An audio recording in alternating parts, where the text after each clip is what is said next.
Oh, friend, you know that annoying headache that just won't go away no matter what? Well, it started like that. At first, it was just every now and then, that twinge in the temple. Nothing major. Stress, I thought. Too much work. I would take a painkiller and get on with my day. But over time, it became more frequent, stronger. It started coming with some weird dizziness, like the ground was shaky. I would hold on to something, take a deep breath, and wait for it to pass. I pretended everything was fine.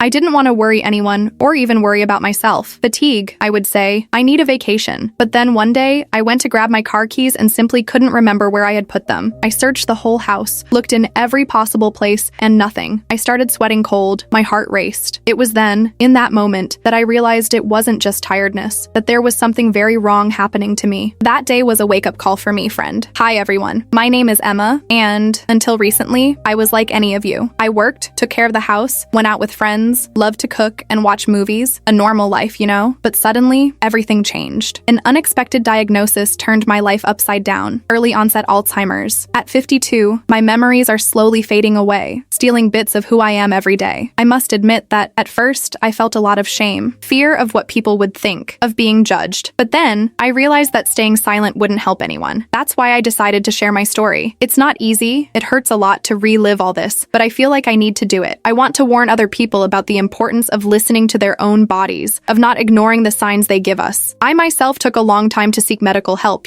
I thought it was just stress, fatigue. I ignored the first signs, and I regret that a lot. I know I can't change the past, but I can use my experience to raise awareness in other people. I want my story to serve as a warning, so that no one else goes through what I am going through. If you feel something different, don't ignore it. See a doctor, get tests done. An early diagnosis can make all the difference. And if you've already received a diagnosis, know that you are not alone. There are people who care and who want to help you. Together, we can face this disease with more strength and hope. At first, it was all so subtle, so easy to ignore. That persistent headache, for example, I simply attributed it to work stress. You know how it is. Tight deadlines, endless meetings, constant pressure to deliver results. It's just tension, I thought. A little relaxation will solve it. I would take any painkiller, the ones we buy without a prescription at the pharmacy, Dipirone, paracetamol, whatever was more readily available. It would relieve me for a few hours, and I would go back to the frenetic routine, not giving my body a real chance to rest. The dizziness was also easy to justify. I must have eaten something that didn't agree with me. Or, I need to drink more water, I'm dehydrated. I would buy a sports drink, take a cold shower, and try to move forward. The truth is, I was so focused on keeping up with everything, on not letting things slip, that I simply didn't allow myself to stop and take care of myself. My health was the last priority on my list. And the little memory lapses? Oh, those were the easiest to brush off. I'm getting old, I joked with friends. Age is catching up. I would forget where I put my keys, the name of an acquaintance, what I had gone to the kitchen for. Small things,